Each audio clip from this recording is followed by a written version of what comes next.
자, 바로 시작해볼까요? 오늘 우리가 같이 파헤쳐볼 해설 자료는요, 아주 오래된 단 하나의 고대 문장에서 출발합니다.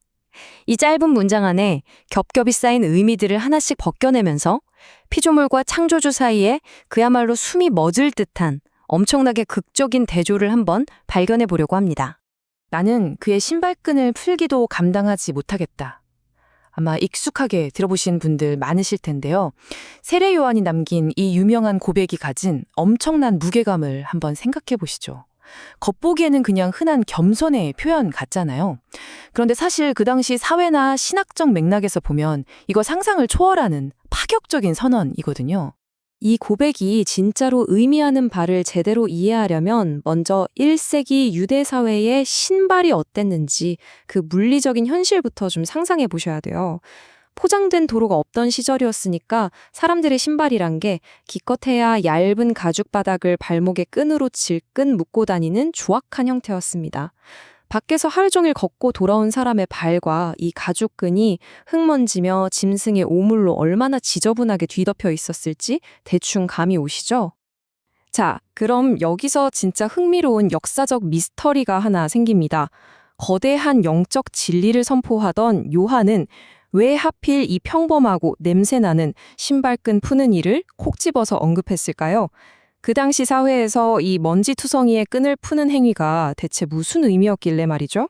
이걸 알기 위해서는 당시 사람들이 이 특정한 집안일을 어떻게 바라봤는지 아는 게 아주 중요합니다. 다른 사람의 신발끈을 풀고 발을 씻기는 일은요, 그냥 단순하고 귀찮은 잡일 정도가 아니었어요. 철저하게 사람의 계급을 나누는 명확한 사회적 척도였습니다. 예를 들어서 당시 유대 랍비의 제자들은 스승을 위해서라면 진짜 노예에 버금갈 정도로 뭐든 다 기꺼이 했습니다. 아, 딱 하나 빼고요. 신발끈을 푸는 일만큼은 철저하게 면제받았습니다. 왜냐하면 그건 인간이 할 수 있는 가장 굴욕적이고 비천한 일로 여겨졌거든요. 그럼 누가 했느냐? 오직 노예들 중에서도 가장 등급이 낮은 이른바 최하층 노예들에게만 전담되는 아주 모욕적인 작업이었습니다. 그러니까 이런 역사적 배경을 딱 알고 나면 요한의 발언이 얼마나 충격적인지 확 와닿으실 겁니다. 요한이 누구였는지 한번 떠올려 볼까요? 그는 거리에 널린 흔한 사람이나 이름 없는 하인이 절대 아니었거든요. 당시 요한은 이스라엘 백성들이 와, 혹시 저 사람이 우리가 그렇게 애타게 기다리던 그 메시아가 아닐까? 하고 생각할 정도로 폭발적인 인기와 영적 권위를 누리던 슈퍼스타였습니다.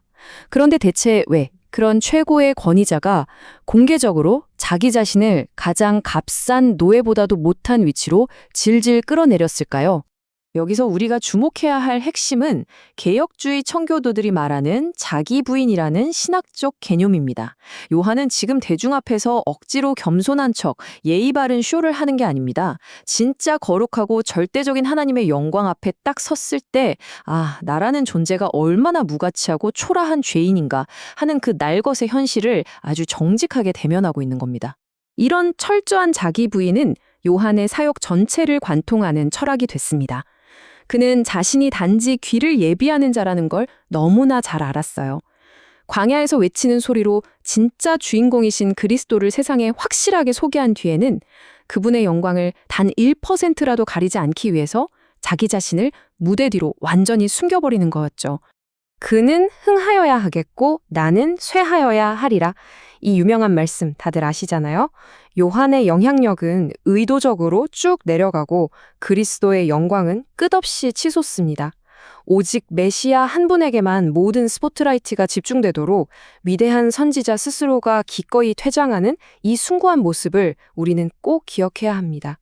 자, 이제 우리는 인간적인 차원의 겸손에서 한 걸음 더 들어가서 우주적인 현실로 시각을 확 넓혀보겠습니다.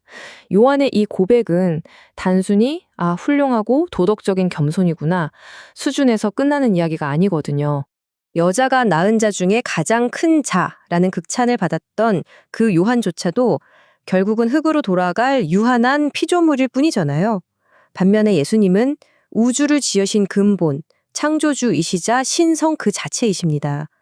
요한은 가장 비천한 도구인 그 신발끈을 통해서 도저히 건널 수 없는 창조주와 피조물 사이의 무한한 질적 차이를 아주 선명하게 그려낸 겁니다. 그리고 드디어 오늘 분석의 클라이맥스, 바로 성육신의 신비를 마주하게 됩니다. 피조물인 요한은 감히 창조주의 신발끈도 못 만지겠다고 그 앞에 엎드렸죠. 그런데 정작 그 창조주이신 예수님은 어떻게 하셨습니까? 직접 인간의 육신을 입고 이 땅에 오셔서 신이 허리를 굽혀 제자들의 그 냄새나고 더러운 발을 씻겨주셨습니다. 가장 위대한 선지자조차 감당할 수 없었던 바로 그 먼지투성이의 신발끈 아래에 있는 발을 말입니다. 와, 이거 진짜 소름 돋는 대비 아닌가요? 청교도 신학자들은 이 말도 안 되는 충격적인 반전을 가리켜 비하, 영어로는 humiliation이라고 불렀습니다. 지극히 높으신 창조주께서 우리를 섬기고 구원하시려고 기꺼이 가장 낮은 밑바닥까지 스스로 내려오신 이 경외로운 신비.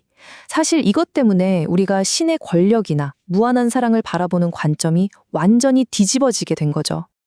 자, 그렇다면 이렇게 깊고 놀라운 통찰들을 통해서 우리는 오늘 무엇을 얻어갈 수 있을까요? 이 오래된 1세기의 이야기가 지금 우리의 삶에 어떤 실질적인 메시지를 던지고 있을까요? 원문 자료는 이 복잡한 진리를 3가지 실천적인 포인트로 아주 깔끔하게 정리해 줍니다. 첫째는 그 무엇과도 비교할 수 없는 그리스도의 절대적인 우월성이고요. 둘째는 그 압도적 영광 앞에 선 우리의 마땅한 태도, 즉 철저한 낮아짐입니다. 그리고 셋째가 바로 가장 높으신 분이 더러운 우리를 씻기 위해 스스로 낮아지셨다는 그 헤아릴 수 없는 은혜의 깊이입니다. 결국 이렇게 압도적인 영광과 은혜를 온전히 마주하게 되면 우리는 세례 요한처럼 진정으로 자유롭고도 아름다운 고백을 할 수밖에 없게 됩니다. 나는 아무것도 아닙니다. 참으로 역설적이지만 경이로운 깨달음이죠.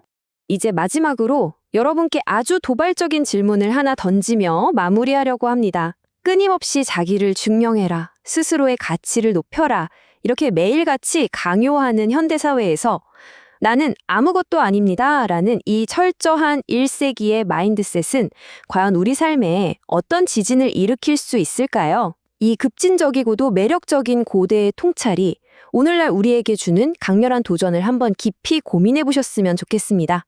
함께 해주셔서 감사합니다.